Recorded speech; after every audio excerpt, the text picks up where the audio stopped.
Tonight, Nightline is being seen by tens of millions of people. A few million Americans like you, and for this night only, by millions of Soviet citizens as well. And in a few moments, we'll be seeing what they normally tune into at this hour, a program called 120 Minutes, official Soviet television's morning news and interview program.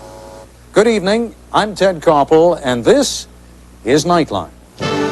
Tonight, we bring you a combined live broadcast with our counterparts at 120 Minutes in Moscow, where it's already Tuesday morning, and where the third day of the Reagan-Gorbachev summit has already begun.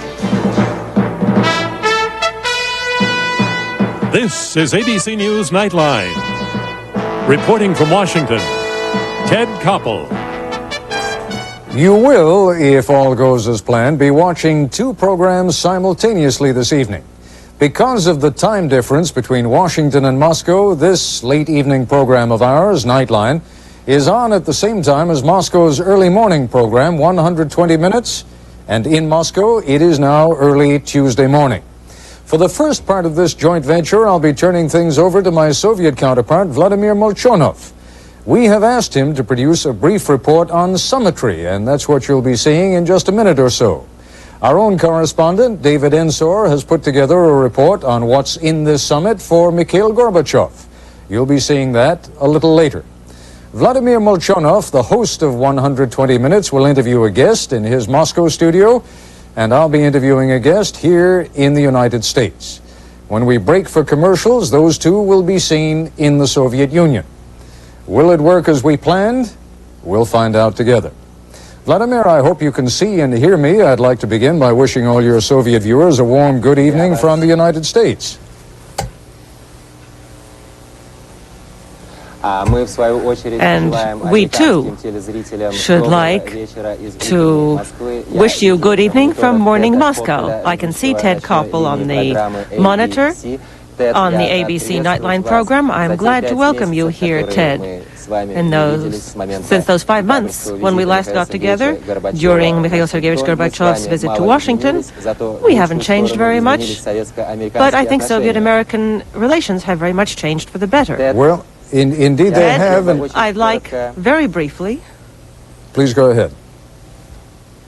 I'd like very briefly to tell you about how the Soviet newspapers covered the second day of negotiations and the atmosphere of their meeting, between Gorbachev and Reagan. Here's Pravda, the newspaper which I'm showing to you. This was a very businesslike day in which progress was made in several areas. Here's the newspaper's Soviet culture on Soviet-American peaceful cooperations and its successful development prospects for it. Just the idea, for example, of a joint exploration of Mars, from letters from workers to socialist industry. For two great countries of the world here, the Soviet Union, Soviet and American workers can make people in their countries and give them a lot of useful, beautiful things. Well, Ted, we're not going to deal with all those difficult problems now. Pravda yesterday, in talking about the president's meeting with refuseniks, called this a show. Of course, the president met not with people who represent our life today, but with people who represent its past. We've given a lot of coverage to President Reagan's visit in Moscow on Soviet television, and now, Ted, allow me to show you how we're doing that on television in our commentary. May we do that? Please go right ahead. So I'd like to ask our directors here to show that roll-in. The time for sensation and emotions has passed. After Geneva, we had surprise, and for Reykjavik, those who didn't understand it were disappointed in Reykjavik. In Washington, there was a feeling of delight here, and what is going on is ordinary, in fact, political work, serious and necessary work for the entire world. Soviet-American relations are stabilizing. Why, during the last 3 years, have Gorbachev and Reagan been meeting? Only 3 times, and Gorbachev and Schultz have met many more times. Probably because both Moscow and Washington have become more intelligent in their actions. We're very different, but we've understood it's much Better to live together than to die together. The motto of all or nothing has gone to the past. We started searching for compromises that would lead us to a stable peace that would be in the interests of mankind's universal values and interests.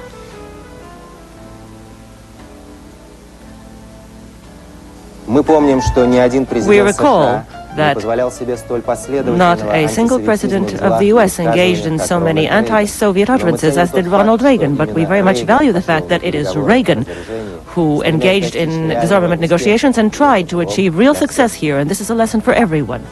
Ronald Reagan is in the Soviet Union for the first time. Here he's having talks with Russian clergymen. He listens to the sound of the bells in the Danilov Monastery. We hope that the President of the United States here has found a great deal that was new for him, that before he had only heard of. Spaso House.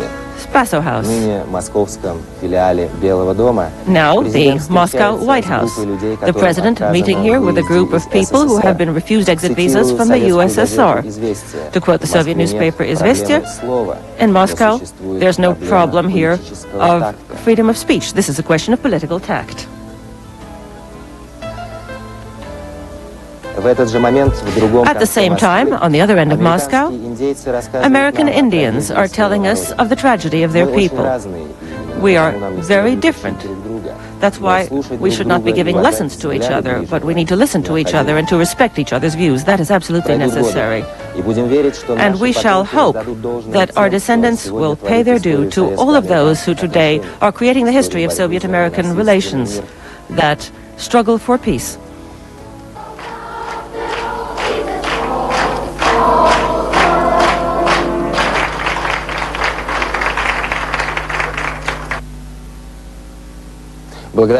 Thank you, Ted, for giving me the opportunity to show your viewers that ruling, and now I give the floor back to you.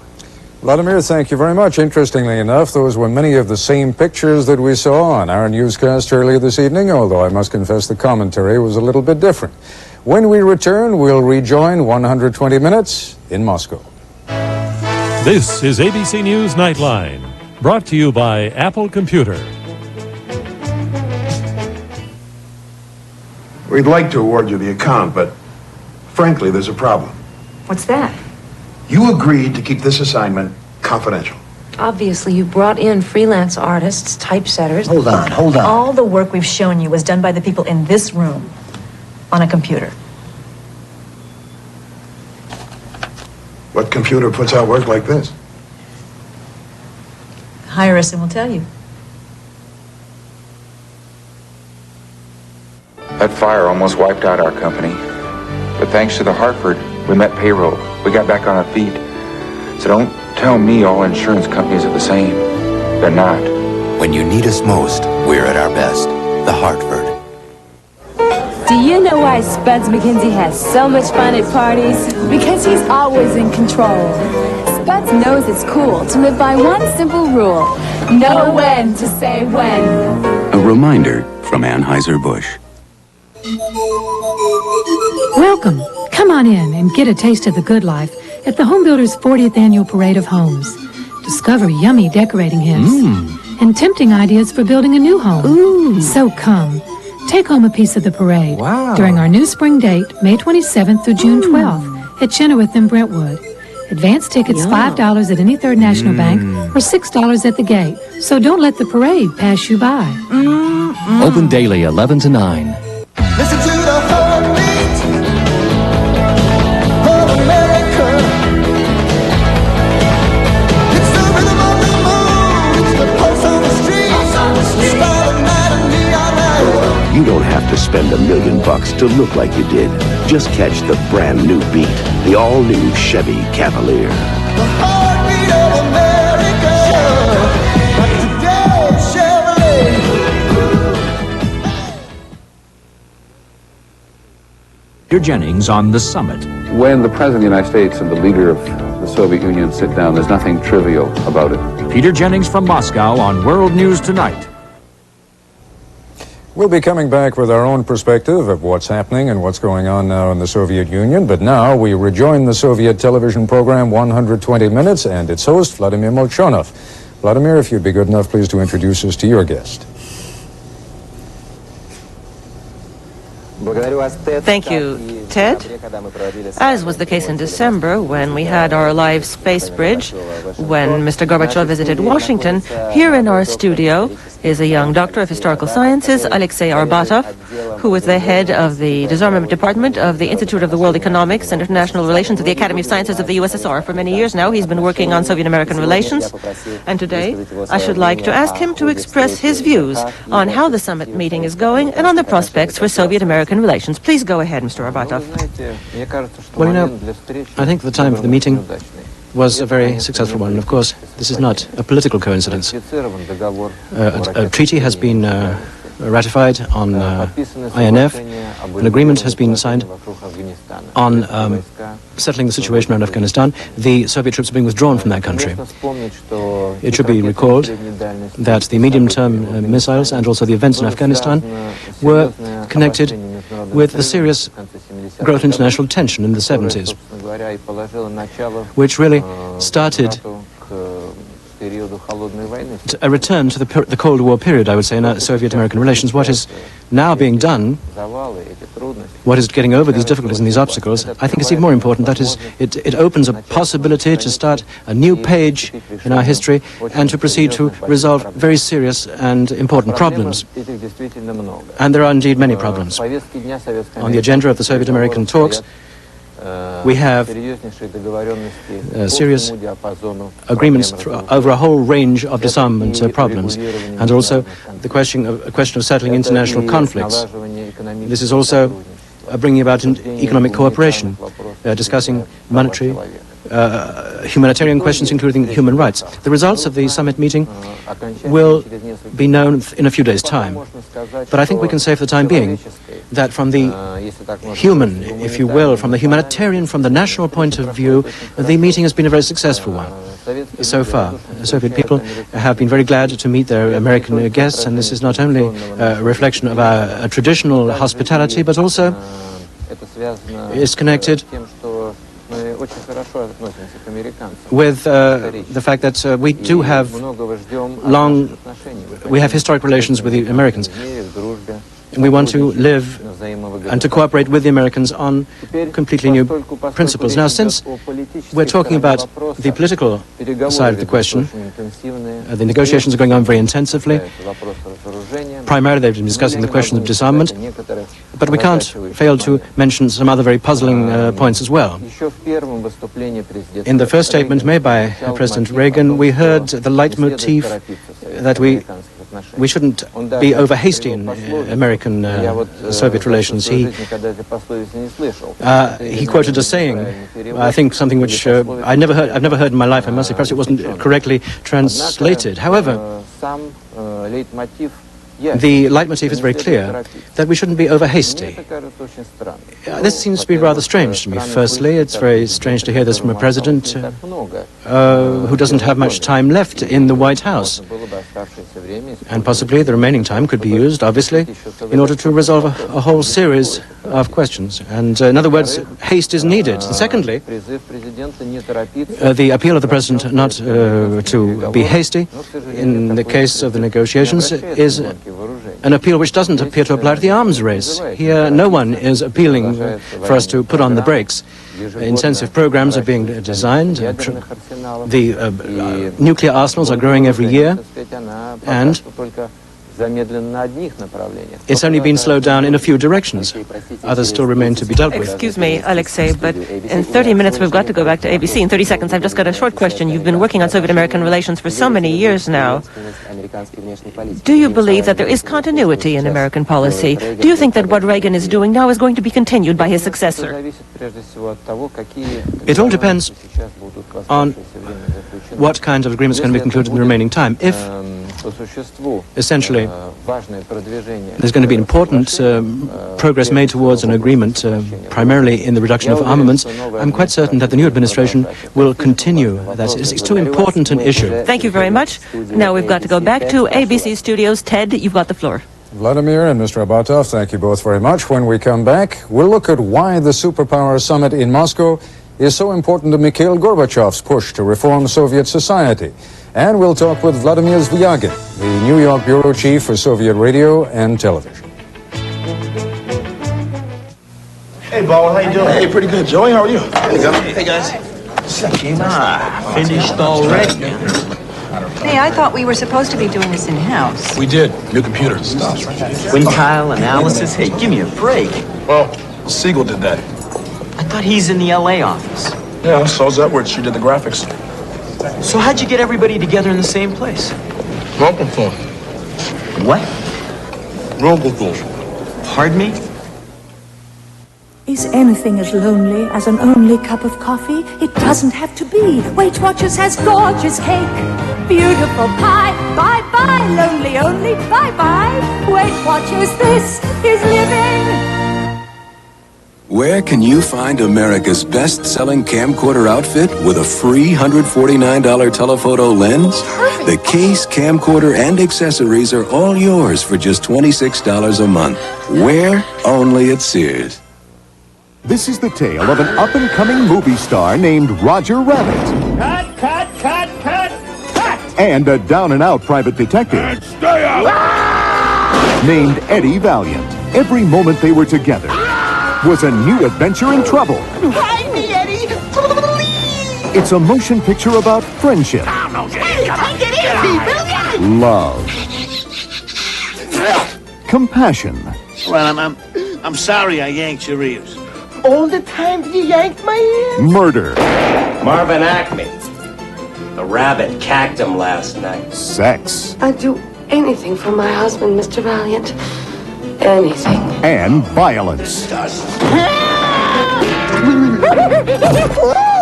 Tunes gets him every time. You wouldn't have any idea where the rabbit might be? Got a thing for rabbits, huh? The whole thing stinks like yesterday's diapers. It's a comedy a little different from all the rest. I'm a pig! I'm a tune! I'm not bad. I'm just drawn that way.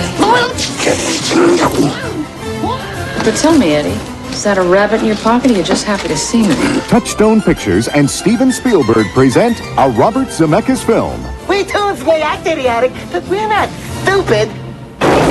Who Framed Roger Rabbit? Rated PG. Starts Wednesday, June 22nd at a theater near you. For the latest on President Reagan's third meeting with General Secretary Gorbachev, tomorrow watch ABC's World News This Morning with Paula Zahn reporting live from Moscow. Human rights, nuclear testing, the future of Afghanistan. Stay on top of the summit agenda from Moscow as Good Morning America reports live from the Soviet Union this week. In many ways, Soviet leader Mikhail Gorbachev is a man in a precarious position. He is pushing an ambitious program of social and economic reform in a society that's particularly suspicious of and resistant to change.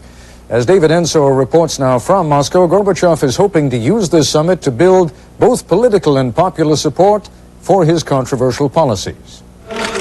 If Ronald Reagan needs the summit to help him with history, Mikhail Gorbachev needs it to help him with his future. The Soviet leader needs to restore détente with America. He needs some international peace and quiet so as to take on a daunting set of domestic challenges that could defeat him if he doesn't defeat them first. Presenting a good image of the Soviet Union to the rest of the world in his meeting with President Reagan will help him a long way. But at the end of the day, what he's really got to do, he's got to get goods on the shelves in the shops. There's not much to buy in the stores, if anything, less than there was before Gorbachev took power. There's a lot more freedom to be creative, Gorbachev's glasnost, and that pleases artists. Most intellectuals like economic restructuring, too. In Russian, that's perestroika. But ordinary Soviet workers tend to be skeptical. We work harder, they say, but for what?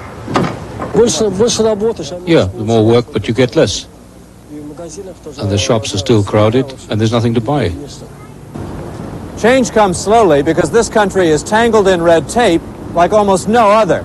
And some of the bureaucrats feel threatened by Gorbachev's solution, a one-third cut in the bureaucracy and fewer privileges for the elite.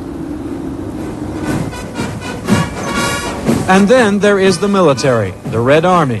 publicly, of course, in full support of the commander-in-chief. But a leader who withdraws troops from Afghanistan without victory and who signs away entire categories of weapons in arms control treaties may not be every general's cup of tea. Finally, Gorbachev's attempt to loosen things up, but not too much, and have democracy, but only up to a point. Finding that delicate balance is a challenge in itself. As Soviet television showed, Armenians living in Azerbaijan felt free enough to demonstrate for their region to be reunited with Soviet Armenia. It hasn't been. And in Moscow, dissident Russians felt free enough last month to try to set up a political party to rival the Communist Party. Police soon put an end to that. With all these challenges, a number of Sovietologists predict Gorbachev will fail. It's going to take him at least 20 years to bring about the transformation he needs. And I'm really skeptical of whether or not the Soviet people will wait that long. Certainly, the fate of the last man who tried to make fundamental changes here is cause for concern. Nikita Khrushchev tried reforms that threatened the party bureaucrats. He was summarily sacked. Gorbachev has scheduled a special Communist Party conference for the end of June. The word is he wants to clean house in the party Central Committee and limit top officials to 10 years in office. For Mikhail Gorbachev, the summit with Ronald Reagan is a welcome opportunity to go into that party conference battle with the prestige of a summit statesman. This is David Ensor for Nightline in Moscow. Vladimir Zvyagin is the acting bureau chief for Soviet radio and television, or Gostel Radio, in New York. He joins us now from our New York studio, and I'd like to just take a couple of minutes so that then we still have time to go back to Moscow and rejoin our counterparts over there. To pick up on the point that Mr. Abatov was making, can't you understand why it is that the President of the United States is in less of a rush, perhaps, than Mr. Gorbachev is? Mr. Gorbachev needs change right now. Ronald Reagan needs to make sure that what he hands over to his successors is not done in undue haste. Your thoughts? Ted, I think that both nations really need what's going on now between Moscow and Washington in terms of a broader perspective for both nations, in terms of relaxed economic cooperation, cultural exchange, and so on and so forth. What's going on now is very, very productive for both of us. And in this sense, I don't think that the Soviets, or the Russians as you call us, need it more than the Americans. Both nations need it badly. Let me just ask you a quick question first, and I don't know whether this is common information in the Soviet Union or not. What percentage of your gross national product is spent on defense? I don't think I have figures at hand now, but the percentage is less than that of the United States. Well, on that, I must confess you and I are in sharp disagreement. I'm told that your figure is somewhere in the neighborhood of 20 to 25%, whereas ours is about 6.8%.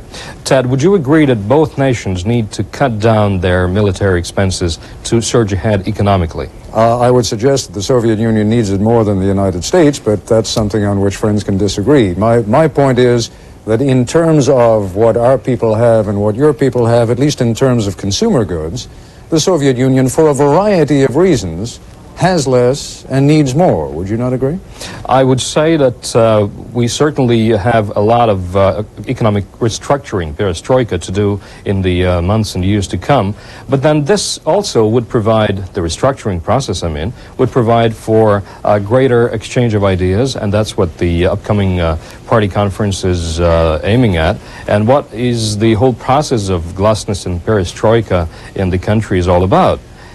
Economic restructuring is only part of what's going on in the Soviet Union these days. But then coming back to the summit and the ideas behind the summit and the whole process of Soviet-American rapprochement these days, I think that you will have to agree that the process of overcoming the myths and stereotypes on both sides is very, very much needed on both sides. And I think that one of the very essential effects of this summit in Moscow is that many Americans, maybe for the first time in their lives, see what really is going on in the Soviet Union, see the real Soviet Union. And in the interests of that, we need to take a break so that we have a few minutes to come back and do a little more exchanging of information. We'll continue our discussion, and we'll be returning to Moscow in just a moment. What's all this about you selling the Market Street building? My client's still interested in that space. We accepted Gail's offer this morning. Hello, Jason. You could have made a counteroffer. If you had let me know what was going on, I would have. But I called your office yesterday. I left you a message. You left me a message?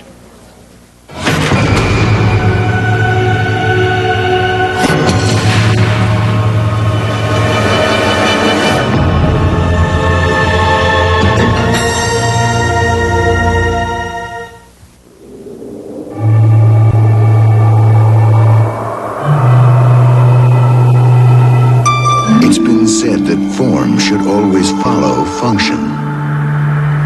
But on rare occasions, the function is already so highly advanced that the form is free to pursue absolute beauty.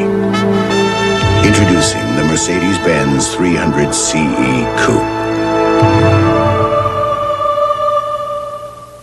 Helen, I just looked at these numbers. Pretty grim. Those are computer costs. Didn't we pay for those systems last quarter? We did, but those are training costs. Well, let me get this straight. We're spending more on training than we did on the computers? Boston doesn't show these costs. They use a different system. So? Apparently with their computers, the people can train themselves. Nashville, its biggest problem, crime. News Radio AM 650 WSM's Of Violence and Victims has earned the Peabody Award, the Pulitzer Prize of Broadcasting.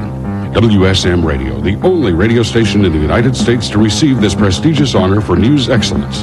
Quote, a chilling inquiry into the impact of increasing crime upon the people of Nashville. News Radio AM 650 WSM. If you don't depend on it now, you will. We now rejoin 120 minutes in Moscow, and as the title of your program suggests, Vladimir, you still have plenty of time left this morning. I'm afraid we only have a couple of minutes left this evening. So let me just pose to you the question that was raised just a moment ago, having to do with what it is you would really like an American audience to take from this summit.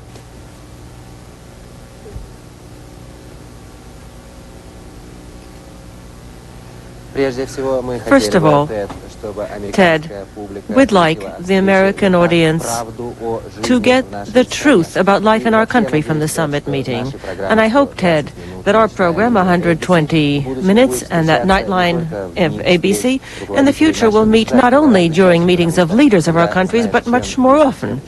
Because when you know what another country lives by, it's easier for you to live, it's easier for you to breathe too. And now I'd like to give the floor to Alexei Arbatov for a few seconds. He'd like to make a few comments on what he's seen and heard here. Okay, let me just make one point, Mr. Arbatov. We have only 1 minute left, so if you could make it rather brief, please. The reduction of military expenditure is a very important purpose, of course, in arms limitation, but a more important one is to prevent nuclear war. I think that here the Soviet and American peoples have equal interest, as all other peoples of the world, indeed.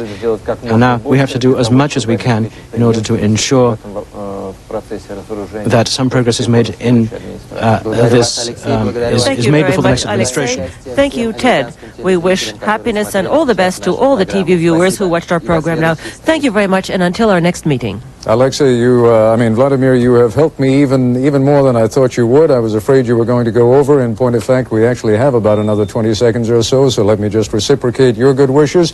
And in fact, let me end up the way you began, by showing you what's in tomorrow morning's Washington Post. At the summit, movement on arms, it says, standoff on rights. I hope we've made some progress in the area of communication, at least this evening. My thanks to all of you in Moscow and to our guest in New York. ABC News coverage of the Moscow summit will resume tomorrow morning on World News This Morning, and at approximately 8 a.m. Eastern Time, Peter Jennings will anchor a special report on President Reagan's address to students at Moscow State University. That's our report for tonight. I'm Ted Koppel in Washington. For all of us here at ABC News and for our friends in Moscow, good night. This has been Nightline. For a printed transcript of this or any Nightline broadcast, please send $3 to Nightline Transcripts, 267 Broadway, New York, New York, 10007. Nightline is a presentation of ABC News.